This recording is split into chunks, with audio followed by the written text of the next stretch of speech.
Dear viewers, in the last episode of our rendering of Mahabharata, we saw how Guru Drona was insulted by his childhood friend Drupada, who was now the king of Uttara Panchala.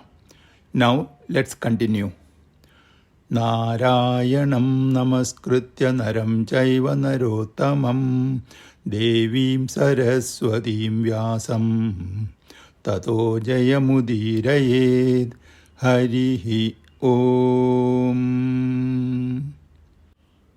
Leaving behind King Drupada's palace and Uttara Panchala kingdom, Drupada reached Kuru capital Hastinapur, and there he lived with his brother-in-law Krupacharya.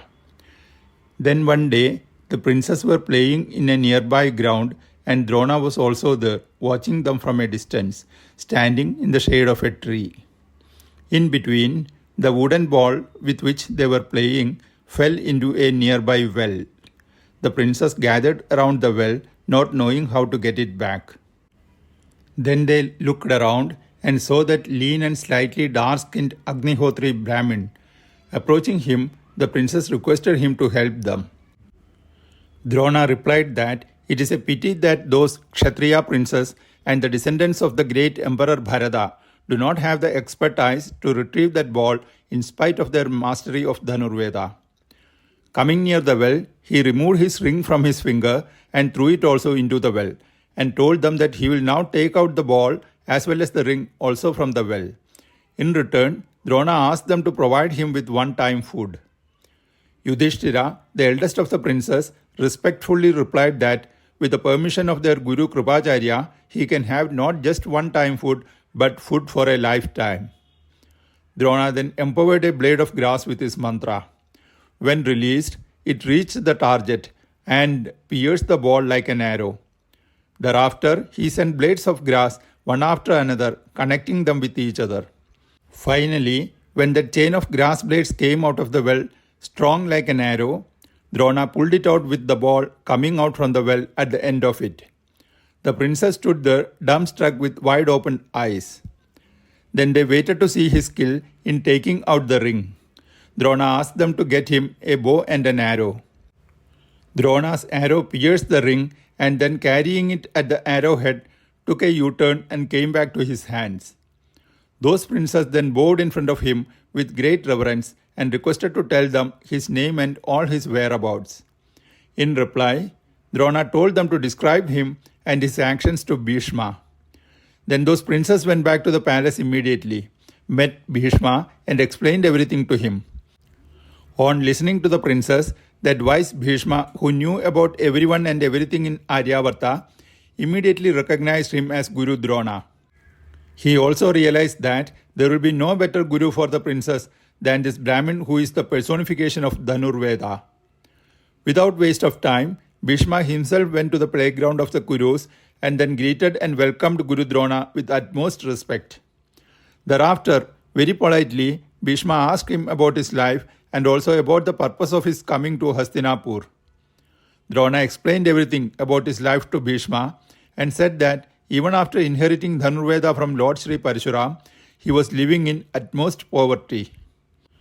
Drona said that one day his young son Ashwatthama saw children hailing from rich families drinking cow's milk, and then Ashwatthama started crying for drinking milk like them. Drona in his desperation approached several people who owned large stock of cattle and requested them to donate him a milking cow, but nobody was ready to donate a cow to that learned Brahmin. Then one day, some children of the neighborhood mixed rice powder in water and gave it to Ashwatthama, saying it is cow's milk.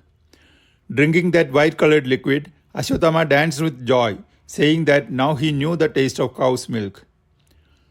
Some of the neighbors who saw this passed remarks like, "Shame on this Drona, who cannot even afford to give a glass of milk to his son."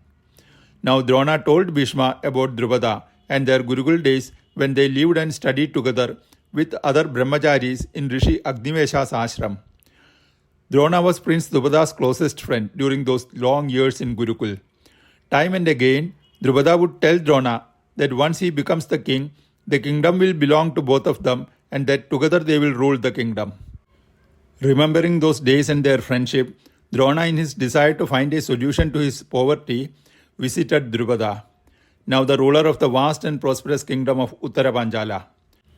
But Drupada, instead of remembering and honoring their closeness of the past and the promises which he had made time and again to his dearest friend Drona, gave him a long speech, mocking him and insulting him again and again.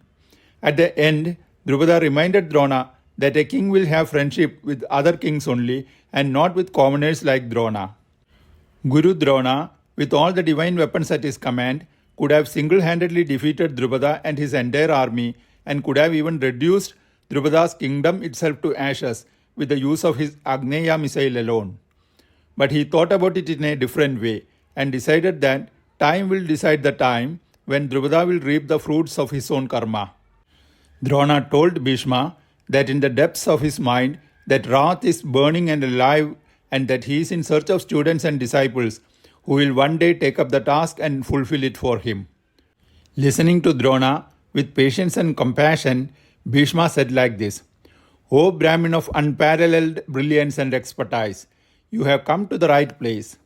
String your bow and take up the assignment to teach the Kuru princes to make them capable of fulfilling all your desires. From this moment, you are the lord of the Kurus and the Kuru kingdom. This kingdom is in your hands and under your protection now. Henceforth, you will live with all comforts and luxuries, just like or even better than the Kuru royalty. This is my word and promise. O Brahmin, it is the punya and fortune of those who live in this kingdom that has brought you to Hastinapur. On behalf of all who live here, I welcome you. Please take command and rule over us." Dear viewers, here ends this chapter of our rendering of Rishi Vedavyasa's timeless epic Mahabharata. Harihi Om.